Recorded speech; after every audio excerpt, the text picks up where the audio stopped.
एक इंसान की लाइफ का सबसे इम्पोर्टेंट पार्ट होता है बचपन। हम अडल्ट होने के बाद या बूढ़े होने के बाद सबसे ज़्यादा जिस पल को याद करते हैं वो होता है हमारा बचपन। लेकिन कुछ लोगों के लिए उनका बचपन उनका सबसे बड़ा नाइटमेयर है। बच्चे हमेशा अपने पेरेंट्स से कुछ एक्सपेक्ट करते हैं, लाइक जैसे कि लव और केयर। बट क्या हो अगर माँ बाप ही टॉक्सिक हो। आजकल के बच्चों का मेंटल हेल्थ उतना स्ट्रॉन्ग नहीं है जितना 20-25 साल पहले बच्चों का हुआ करता था। आज बच्चे इमोशनली बहुत ज़्यादा वीक हैं और जो हमारी सोसाइटी है उसमें लोगों को ऐसा लगता है कि बच्चों को कुछ भी कह दो, उनको क्या ही फर्क पड़ेगा।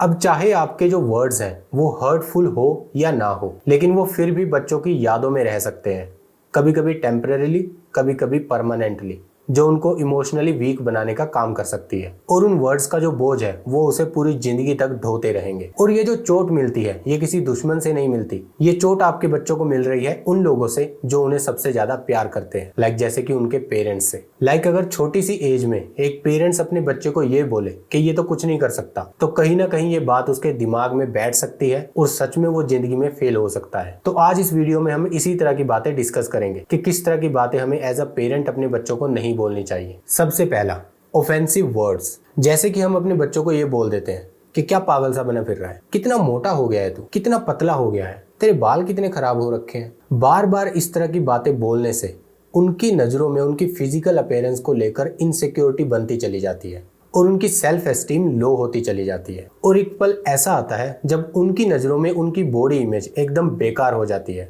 लाइक कुछ लोगों को आपने देखा होगा, वो दिखने में ठीक ठाक होते हैं लेकिन किसी और को देखकर बोलते हैं कि भाई ये भी मुझसे अच्छा लगता है। ये पावर होता है सेल्फ एस्टीम का। अपनी नज़रों में अपनी ही इज्जत नहीं करता इंसान। एज अ पेरेंट हम स्टार्टिंग में अपने वर्ड्स पर ध्यान नहीं देते, लेकिन इस तरह के वर्ड्स सीरियस प्रॉब्लम क्रिएट कर सकती है आपके बच्चे के लिए। पेरेंट्स को अपने बच्चों को यह सिखाना चाहिए कि वो जैसे हैं वो परफेक्ट है। लाइक जितना भी बाहर से प्रेशर आ रहा है उन सबको फिल्टर कर कर सिर्फ पॉजिटिव बात बच्चे तक जानी चाहिए ताकि उसकी सेल्फ एस्टीम बढ़े। लोग उसे चाहे जो मर्जी कहते रहे लेकिन वो खुद से सेटिस्फाइड होना चाहिए। तो इसीलिए ऑफेंसिव वर्ड कभी भी यूज ना करे अपने बच्चे के लिए। दूसरा point, bad question toward actions.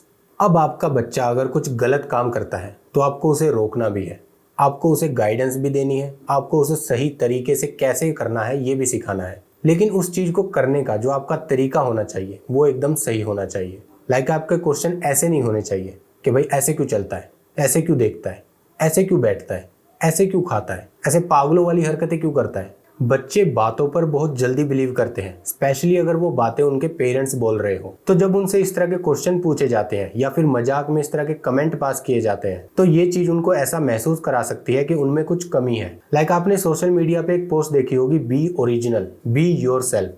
तो इस तरह की बातों से उसकी सेल्फ एस्टीम बहुत ज्यादा लो हो जाती है। उसके बाद वो खुद को पूरी तरह से एक्सप्रेस नहीं कर पाता। उसको ऐसा लगता रहता है कि मुझ में कुछ कमी है और अगर मेरा असली चेहरा लोगों को दिख गया तो लोग मुझ पर हंसेंगे। इस वजह से उसकी जो ओरिजिनल पर्सनैलिटी है वो सामने नहीं आ पाती, उसे भी नहीं पता होती। तीसरा पॉइंट, सेल्फिश विशेस। लाइक छोटे बच्चे बहुत परेशान करते हैं, आई एग्री, लेकिन परेशान होने के बाद कुछ उल्टी सीधी बातें बोलने लग जाना एज अ पेरेंट ये भी गलत है। लाइक जैसे कि काश तू पैदा ही ना होता, काश मैं एबॉर्शन करवा लेती, काश हमारा बच्चा उसके जैसा होता। और कभी कभी तो इतना गुस्से में हो जाते हैं कि सीधा बोलते हैं कि तू मर ही जाए तो अच्छा है। एज अ पेरेंट आपको कभी भी ऐसा नहीं बोलना चाहिए, चाहे जितना मर्जी गुस्सा आए आपको कभी ऐसा नहीं बोलना चाहिए, क्योंकि आपका गुस्सा खत्म हो जाएगा। लेकिन ये जो बातें हैं ये कहीं ना कहीं बच्चे की पर्सनैलिटी को हार्म कर सकती हैं, उसकी सेल्फ एस्टीम और उसकी सेल्फ रिस्पेक्ट को भी बहुत नीचे गिरा सकती हैं। कुछ केसेस में बच्चे भी ऐसा सोचने लग जाते हैं कि मेरी वजह से सभी परेशान है, काश मैं होता ही ना। और फिर वो कुछ ऐसे कदम भी उठा लेते हैं जिसके बाद आप कुछ कर भी नहीं सकते, या तो फिर वो डिप्रेशन में चले जाते हैं। Fourth point, making a child feel like a burden. बच्चों का ख्याल रखना एज अ पेरेंट आपकी रिस्पॉन्सिबिलिटी है। एज अ अडल्ट हमारे ऊपर बहुत ज्यादा प्रेशर होते हैं, आई एग्री, लेकिन उस प्रेशर से जो गुस्सा आता है उसे आप बच्चों के ऊपर नहीं उतार सकते। तो अगर बच्चा आपसे कुछ बोले और आप गुस्से में उसको ये बोलने लग जाओ कि भाई तू बहुत महंगा पड़ रहा है मुझे,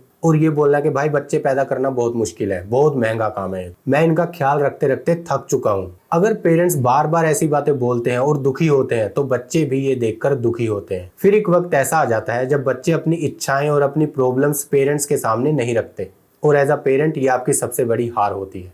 फिफ्थ पॉइंट, अनहेल्दी कंपैरिजन। अब अगर आप इंडिया से हो तो आपने ये चीज जरूर फेस की होगी। स्पेशली जो इंडियन मदर्स होती हैं वो बच्चों का कंपैरिजन बहुत करती हैं। अपने भाई को देख कितना अच्छा है, तेरी बहन कितने अच्छे मार्क्स लेकर आती है, शर्मा जी का लड़का बहुत अच्छा है। अपने बच्चे को किसी और बच्चे को दिखाकर बोलेंगे तू इसके जैसा क्यों नहीं बनता, उनके बच्चे कितने लायक है, हमारे तो बस ऐसी बातें बच्चों के सेल्फ एस्टीम को खत्म करती हैं और वो ऐसा सोचने लग जाते हैं कि सब लोग मुझसे अच्छे हैं। इस तरह का कंपैरिजन जब सिबलिंग्स में किया जाता है, लाइक भाई भाई में, भाई बहन में, तो उनका जो रिलेशन है वो भी खराब हो जाता है। वो दोनों एक दूसरे से जलने लग जाते हैं। तो इसीलिए कभी भी बच्चों का कंपैरिजन नहीं करना चाहिए। 6th point, threatening.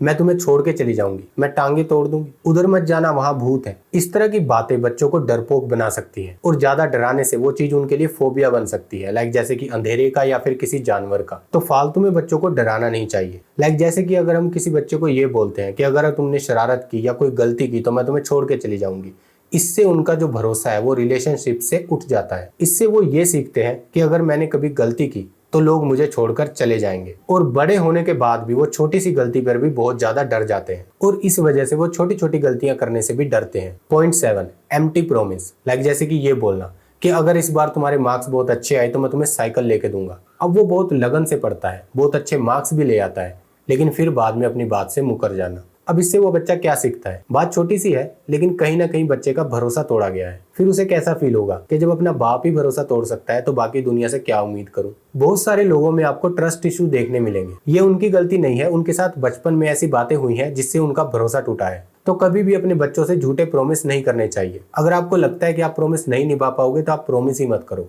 तो ये कुछ बातें थी जो मैंने अपनी लाइफ से सीखी थी। अगर आपको वीडियो अच्छी लगी तो वीडियो को लाइक कर दीजिएगा, शेयर कर दीजिएगा अपने फ्रेंड्स और फैमिली में, और इस तरह की वीडियोस देखने के लिए चैनल को प्लीज सब्सक्राइब कर लीजिएगा। मिलते हैं नए टॉपिक के साथ।